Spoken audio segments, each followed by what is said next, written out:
Saya dah lama tinggalkan debat di media sosial. Kalau ada yang kutuk ke, yang nak berdebat ke, nak berhujah ke, saya cakap terima kasih ajalah.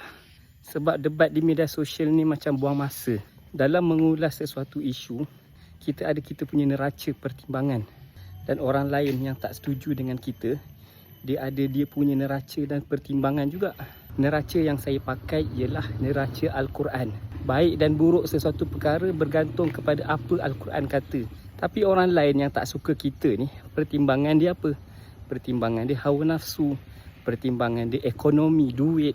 Sampai kesudah tak akan ada titik pertemuan. Jadi sebab tu saya dah lama tinggalkan debat online. Penat. Tapi saya akan terus buat konten, sampaikan idea saya. Dan saya ajak anda semua buat konten juga, sampaikan idea anda. Idea yang baik perlu disampaikan. Produk yang baik perlu diceritakan. Jumpa lagi.